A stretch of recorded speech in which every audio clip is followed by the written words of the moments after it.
If you're over 30, gaming feels different. And it's not that games have gotten worse, it's because, well, life's gotten bigger. If you're over 30 and gaming feels different, it's not because games got worse. It's because, well, your life got bigger. At 17, I could play for 6 hours and not think twice. At 37, I have to think a little bit more about my gaming. And that changes everything.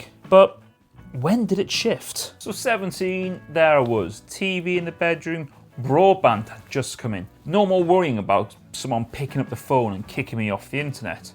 Xbox Live was becoming mainstream, and talking to someone through a headset felt quite futuristic. And I can always remember coming home from work and my dad on my bed playing Halo. And well, here's what I didn't realise at the time.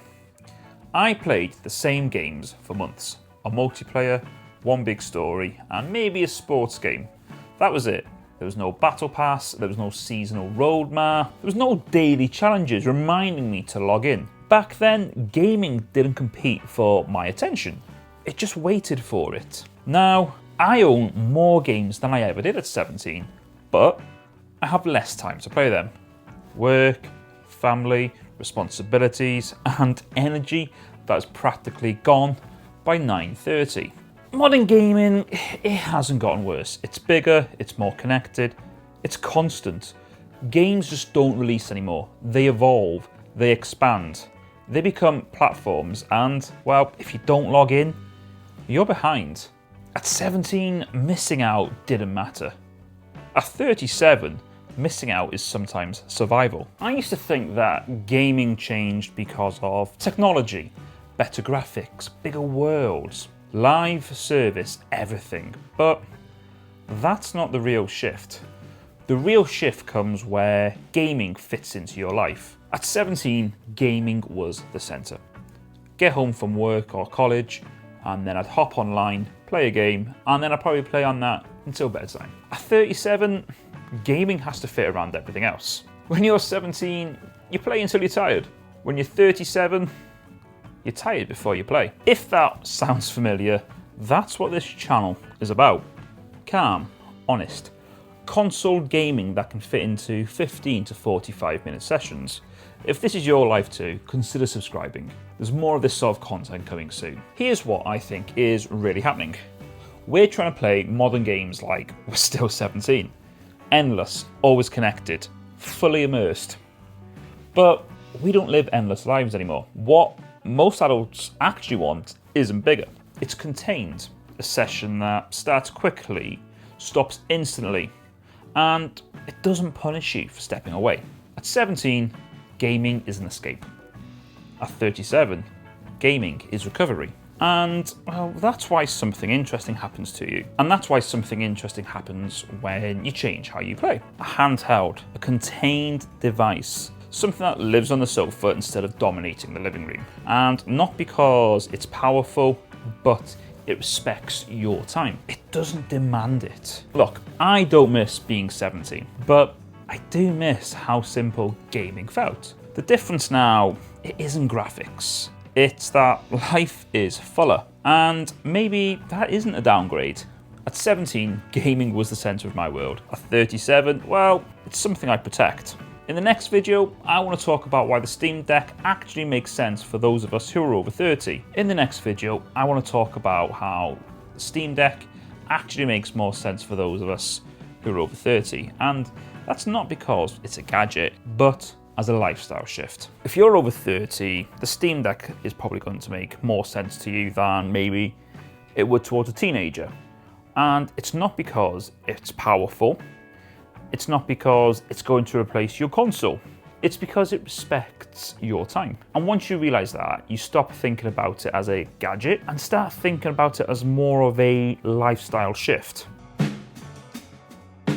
When we were younger, gaming was endless. Whole evenings, whole weekends, no friction. And now, well, work, family, responsibilities, being tired. And, well, modern gaming, it's built for immersion, daily logins, seasonal content, constant updates, That's not bad. It's just built for people with time. And most of us, well, we don't have time anymore. Here's something that not many people talk about. Turning on a console is an event. TV on, input switch, controller charged, boom, update required, 40 gigabyte. There we go. And that whole event now ruined, especially when you only had a 30-minute window to play. That friction matters when your time is limited. At 17, friction doesn't matter. At 37, it kills sessions. So the Steam Deck, it removes friction. It lives where you live, on the sofa, on the coffee table, in your bag. You don't go to game anymore. You just pick it up, press power, and you're picking up exactly where you left off. No boot sequence, no input switching, no psychological commitment. It respects the fact that you might only have 20 minutes to play. Suspend and resume, it might sound like a small feature. It isn't. It changes the way you relate to your games. You can stop instantly, turn it off, walk away. You come back tomorrow and it's not going to punish you. No, you've been disconnected. No, daily streak lost. Just continuity. And, well, that's huge when life is unpredictable. If you're watching this thinking, yeah, that's exactly why I like mine, then this is who that channel's for. Busy adults, console-first gamers, people who don't want gaming to dominate the living room. If that's you, stick around. The Steam Deck, it also lets you do something subtle. It lets you opt out. You don't have to chase live service cycles. You don't have to keep up with trends. You can play an older game, emulate something nostalgic, finish a single player story. And I think that's why emulator handhelds are so popular these days. Not just nostalgia, clarity, a defined experience, a beginning, an end. And well, that feels rare now. We all know that the Steam Deck isn't the most powerful device. It's not the newest, and it's not trying to win the spec war. And I think that's exactly why it works for adults. It's focused, it's contained, it's personal, and well, it doesn't dominate your space. At 17, I wanted bigger worlds, bigger lobbies, bigger moments. At 37, I want manageable, intentional, quiet. The Steam Deck doesn't make gaming bigger, it makes it fit. The funny thing is, gaming, it isn't worse now, it's just different. And maybe the goal isn't to recreate that feeling we had when we were 17. Maybe the goal is to let it evolve. In the next video, I want to talk about why gaming at 37 just feels different. And, well, it might actually be better. Gaming at 35 isn't supposed to be the same as it was when we were 17. And, well, I don't think it's supposed to be.